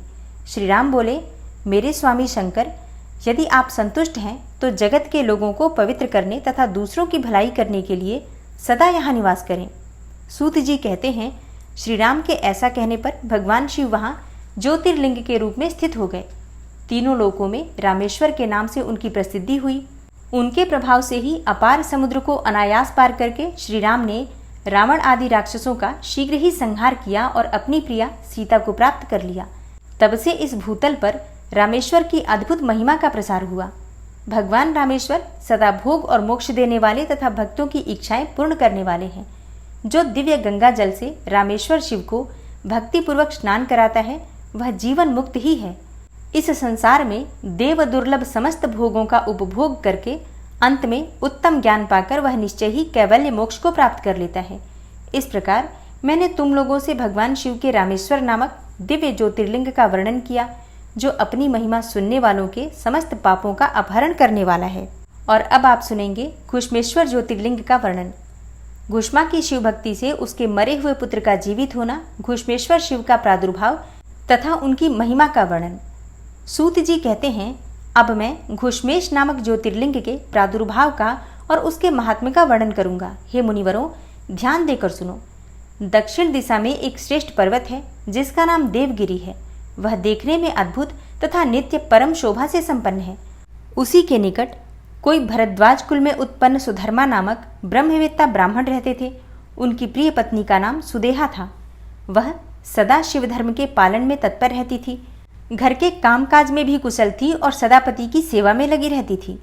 द्विज श्रेष्ठ सुधर्मा भी देवताओं और अतिथियों के पूजक थे। वे वेद वर्णित मार्ग पर चलते और नित्य अग्निहोत्र किया करते थे। तीनों काल की संध्या करने से उनकी कांति सूर्य के समान उद्दीप्त थी। वे वेद शास्त्र के मर्मज्ञ थे और शिष्यों को पढ़ाया करते थे। धनवान होने के साथ ही बड़े दाता भी थे। सौजन्य आदि सद्गुणों के भाजन थे। शिव संबंधी पूजन आदि कार्य में ही सदा लगे रहते थे। वे स्वयं तो शिव भक्त थे ही, शिव भक्तों से भी बड़ा प्रेम रखते थे और शिव भक्तों को भी वे बहुत प्रिय थे। यह सब कुछ होने पर भी उनके कोई पुत्र नहीं था। इससे ब्राह्मण को तो दुख नहीं होता था, परंतु उनकी पत्नी बहुत दुखी रहती थी। पड़ोसी और दूसरे लोग भी उसे ताना मारा करते थे। वह पति से बार बार पुत्र के लिए प्रार्थना करती थी। पति उसको ज्ञानोपदेश देकर समझाते थे, परंतु उसका मन नहीं मानता था। अंततोगत्वा ब्राह्मण ने कुछ उपाय भी किया, परंतु वह सफल नहीं हुआ। तब ब्राह्मणी ने अत्यंत दुखी होकर बहुत हट करके अपनी बहन घुश्मा से पति का दूसरा विवाह करवा दिया। विवाह से पहले सुधर्मा ने उसको समझाया कि इस समय तो तुम बहन से प्यार कर रही हो, परंतु जब इसके पुत्र हो जाएगा तब इससे स्पर्धा करने लगोगी। उसने वचन दिया कि मैं बहन से कभी डाह नहीं करूंगी। विवाह हो जाने पर घुश्मा दासी की भांति बड़ी बहन की सेवा करने लगी और सुदेहा भी उसे बहुत प्यार करती रही। घुश्मा अपनी शिवभक्ता बहन की आज्ञा से नित्य 101 पार्थिव शिवलिंग बनाकर विधि पूर्वक पूजन करने लगी। पूजा करके वह निकटवर्ती तालाब में उनका विसर्जन कर देती थी। शंकर जी की कृपा से उसके एक सुंदर सौभाग्यवान और सद्गुण संपन्न पुत्र हुआ। घुश्मा का कुछ मान बढ़ा। इससे सुदेहा के मन में डाह पैदा हो गई। समय पर उस पुत्र का विवाह हुआ। पुत्रवधू घर में आ गई। अब तो वह और भी जलने लगी। उसकी बुद्धि भ्रष्ट हो गई और एक दिन उसने रात में सोते हुए पुत्र को छुरे से उसके शरीर के टुकड़े टुकड़े करके मार डाला और कटे हुए अंगों को उसी तालाब में ले जाकर डाल दिया जहां घुश्मा प्रतिदिन पार्थिव लिंगों का विसर्जन करती थी। पुत्र के अंगों को उस तालाब में फेंककर वह लौट आई और घर में सुखपूर्वक सो गई। घुश्मा सवेरे उठकर प्रतिदिन का पूजन आदि कर्म करने लगी। श्रेष्ठ ब्राह्मण सुधर्मा स्वयं भी नित्य कर्म में लग गए। इसी समय उनकी ज्येष्ठ पत्नी सुदेहा भी उठी और बड़े आनंद से घर के कामकाज करने लगी, क्योंकि उसके हृदय में पहले जो ईर्ष्या की आग जलती थी वह अब बुझ गई थी। प्रातःकाल जब बहू ने उठकर पति की शैया को देखा तो वह खून से भीगी हुई दिखाई थी और उस पर शरीर के कुछ टुकड़े दृष्टिगोचर हुए। इससे उसको बड़ा दुख हुआ। उसने अपनी सास घुश्मा के पास जाकर निवेदन किया, हे उत्तम व्रत का पालन करने वाली आर्ये, आपके पुत्र कहाँ गए? उनकी शैया रक्त से भीगी हुई है और उस पर शरीर के कुछ टुकड़े दिखाई देते हैं। हाय, मैं मारी गई। किसने यह दुष्ट कर्म किया है? ऐसा कहकर वह बेटे की प्रिय पत्नी भांति भांति से करुण विलाप करती हुई रोने लगी। सुधर्मा की बड़ी पत्नी सुदेहा भी उस समय हाय मैं मारी गई ऐसा कहकर दुख में डूब गई। उसने ऊपर से तो दुख किया, किंतु मन ही मन वह हर्ष से भरी हुई थी। घुश्मा भी उस समय उस वधू के दुख को सुनकर अपने नित्य पार्थिव पूजन के व्रत से विचलित नहीं हुई। उसका मन बेटे को देखने के लिए तनिक भी उत्सुक नहीं हुआ। उसके पति की भी ऐसी ही अवस्था थी। जब तक नित्य नियम पूरा नहीं हुआ तब तक उन्हें दूसरी किसी बात की चिंता ही नहीं हुई। दोपहर को पूजन समाप्त होने पर घुष्मा ने अपने पुत्र की भयंकर शैया पर दृष्टिपात किया, तथापि उसके मन में किंचित मात्र भी दुख नहीं माना। वह सोचने लगी कि जिन्होंने यह बेटा दिया था वे ही इसकी रक्षा करेंगे। वे भक्त प्रिय कहलाते हैं, काल के भी काल हैं और सत्पुरुषों के आश्रय हैं। एकमात्र वे प्रभु सर्वेश्वर शंभु ही हमारे रक्षक हैं। वे माला गूंथने वाले पुरुष की भांति जिनको जोड़ते हैं उनको अलग भी करते हैं। अतः अब मेरे चिंता करने से क्या होगा। इस तत्व का विचार करके उसने शिव के भरोसे धैर्य धारण किया और उस समय दुख का अनुभव नहीं किया। वह पूर्ववत पार्थिव शिवलिंगों को लेकर स्वस्थ चित्त से शिव के नामों का उच्चारण करती हुई उस तालाब के किनारे गई। उन पार्थिव लिंगों को तालाब में डालकर जब वह लौटने लगी तो उसे अपना पुत्र उसी तालाब के किनारे खड़ा दिखाई दिया। सूत जी कहते हैं, हे ब्राह्मणों, उस समय वहां अपने पुत्र को जीवित देखकर उसकी माता घुष्मा को न तो हर्ष हुआ और न विषाद। वह पूर्ववत स्वस्थ बनी रही। इसी समय उस पर संतुष्ट हुए ज्योति स्वरूप महेश्वर शिव शीघ्र उसके सामने प्रकट हो गए। शिव बोले, हे सुमुखी, मैं तुम पर प्रसन्न हूँ, वर मांगो। तेरी दुष्टा सौत ने इस बच्चे को मार डाला था, अतः मैं उसे त्रिशूल से मारूंगा। सूत जी कहते हैं, तब घुष्मा ने शिव को प्रणाम करके उस समय यह वर मांगा, हे नाथ, यह सुदेहा मेरी बड़ी बहन है, अतः आपको इसकी रक्षा करनी चाहिए। तब भगवान शिव बोले, उसने तो बड़ा भारी अपकार किया है, तुम उस पर उपकार क्यों करती हो। दुष्ट कर्म करने वाली सुदेहा तो मार डालने के ही योग्य है। घुष्मा ने कहा, हे देव, आपके दर्शन मात्र से पातक नहीं ठहरता। इस समय आपका दर्शन करने से उसका सारा पाप भस्म हो जाए। जो अपकार करने वालों पर भी उपकार करता है उसके दर्शन मात्र से पाप बहुत दूर भाग जाते हैं। हे प्रभु, यह अद्भुत भगवत वाक्य मैंने सुन रखा है, इसीलिए हे सदाशिव, जिसने ऐसा कुकर्म किया है वही करे। मैं ऐसा क्यों करूं? मुझे तो बुरा करने वालों का भी भला ही करना है। सूत जी कहते हैं, घुष्मा के ऐसा कहने पर दया सिंधु भक्त वत्सल महेश्वर और भी प्रसन्न हुए तथा इस प्रकार बोले, हे घुष्मे, तुम कोई और भी वर मांगो, मैं तुम्हारे लिए हितकर वर अवश्य दूंगा, क्योंकि तुम्हारी इस भक्ति से और विकार शून्य स्वभाव से मैं बहुत प्रसन्न हूँ। भगवान शिव की बात सुनकर घुष्मा बोली, हे प्रभु, यदि आप वर देना चाहते हैं तो लोगों की रक्षा के लिए सदा यहाँ निवास कीजिए और मेरे नाम से ही आपकी ख्याति हो। तब महेश्वर शिव ने अत्यंत प्रसन्न होकर कहा, मैं तुम्हारे ही नाम से घुष्मेश्वर कहलाता हुआ सदा यहाँ निवास करूँगा और सबके लिए सुखदायक होऊंगा। मेरा शुभ ज्योतिर्लिंग घुष्मेश नाम से प्रसिद्ध होगा। यह सरोवर शिवलिंगों का आलय हो जाए और इसीलिए इसके तीनों लोकों में शिवालय नाम से प्रसिद्धि हो। यह सरोवर सदा दर्शन मात्र से संपूर्ण अभिष्टों को देने वाला हो। हे सुव्रते, तुम्हारे वंश में होने वाली 101 पीढ़ियों तक ऐसे ही श्रेष्ठ पुत्र उत्पन्न होंगे, इसमें संशय नहीं है। वे सबके सब सुंदरी स्त्री, उत्तम धन और पूर्ण आयु से संपन्न होंगे, चतुर और विद्वान होंगे, उदार तथा भोग और मोक्ष रूपी फल पाने के अधिकारी होंगे। 101 पीढ़ियों तक सभी पुत्र गुणों में बढ़े चढ़े होंगे। तुम्हारे वंश का ऐसा विस्तार बड़ा शोभादायक होगा। ऐसा कहकर भगवान शिव वहाँ ज्योतिर्लिंग के रूप में स्थित हो गए। उनकी घुष्मेश नाम से प्रसिद्धि हुई और उस सरोवर का नाम शिवालय हो गया। सुधर्मा, घुष्मा और सुदेहा तीनों ने आकर तत्काल ही उस शिवलिंग की 101 दक्षिणावर्त परिक्रमा की। पूजा करके परस्पर मिलकर मन का मैल दूर करके वे सब वहाँ बड़े सुख का अनुभव करने लगे। पुत्र को जीवित देखकर सुदेहा बहुत लज्जित हुई और पति तथा घुष्मा से क्षमा प्रार्थना करके उसने अपने पाप के निवारण के लिए प्रायश्चित किया। हे मुनीश्वरों, इस प्रकार वह घुष्मेश्वर लिंग प्रकट हुआ। उसका दर्शन और पूजन करने से सदा सुख की वृद्धि होती है। हे ब्राह्मणों, इस तरह मैंने तुमसे 12 ज्योतिर्लिंगों की महिमा बताई। ये सभी लिंग संपूर्ण कामनाओं के पूरक तथा भोग और मोक्ष देने वाले हैं। जो इन ज्योतिर्लिंगों की कथा को पढ़ता अथवा सुनता है वह सब पापों से मुक्त हो जाता है तथा भोग और मोक्ष पाता है। 12 ज्योतिर्लिंगों के महात्म्य की समाप्ति। श्री शिवाय नमस्तुभ्यम। दोस्तों, आज की कथा का यहीं पर समापन करती हूँ और इसके आगे की कथा आप कल के अध्याय में सुनेंगे। उम्मीद करती हूँ कल भी कथा आप ज़रूर सुनेंगे। और हाँ, ये कथा आपको कैसी लगी कमेंट बॉक्स में ज़रूर बताइए और अच्छी लगी हो वीडियो तो लाइक कीजिए, शेयर कीजिए। चैनल पर पहली बार आए हैं तो सब्सक्राइब करके बेल आइकन को ज़रूर प्रेस कर लीजिए। मिलती हूँ मैं आपसे कल की कथा में, तब तक के लिए नमस्कार।